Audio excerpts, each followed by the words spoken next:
with the grand jury in the case set to meet again to possibly vote on whether or not to hand down a criminal indictment. Republicans, meanwhile, as we have said, continue to defend Trump on this one charge and rail against the Manhattan DA, Alvin Bragg. President Trump announced he was going to run for president again. And suddenly here they go. Now they're coming after him for some alleged bookkeeping error. You've got to be kidding me. This, I believe, is the epitomization of the weaponization of the federal government and departments against political opponents. The fact that the Manhattan DA thinks that indicting President Trump is his top priority, I think, just tells you everything you need to know about the radical left in this country. They're making stuff up that they've never used against anybody because they hate Trump. Making stuff up. Again, Willie, you can sort through everything that was just said. Again, I don't know how stupid they think we are. I don't think it's us.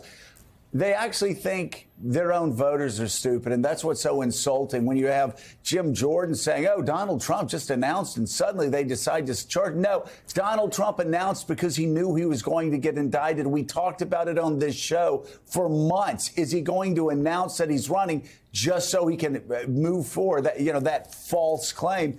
And Lindsey Graham, he was a prosecutor in the military. He knows better than that. He knows that people have been arrested for this, for doing far less. And Elise Stefanik, she doesn't even believe, none of these people believe what they're saying. It's just like Lindsey, all of them, they all trashed Donald Trump until they figured out that their grift would be better, their scam would be better if they supported Donald Trump. They don't believe any of what they're saying, and for good reason, because it's stupid.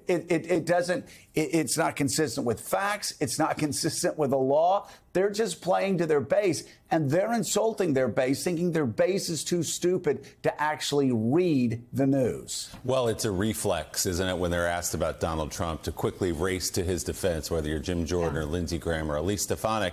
And the fact of the matter is this investigation into Donald Trump in Manhattan's been going on for a long time. They didn't suddenly discover all this information. The possibility that he could be indicted is relatively new, but the investigation is not. So this didn't just come out when he decided to run for president. We should point out that despite what you heard from Senator Graham there, the possible charge of falsifying business records is not, quote, something never used against anybody. In fact, a new study from the left-leaning blog Just Security found just last year alone the Manhattan DA's office charged 11 people with that crime.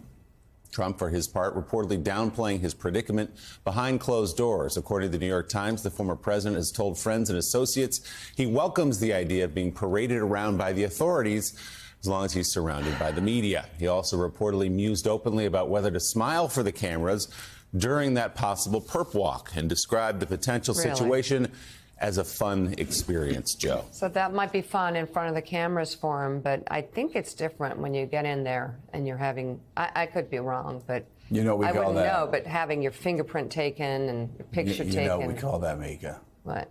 That's called whistling past the graveyard. He's not looking forward to any of it. He's horrified. He's just talking big.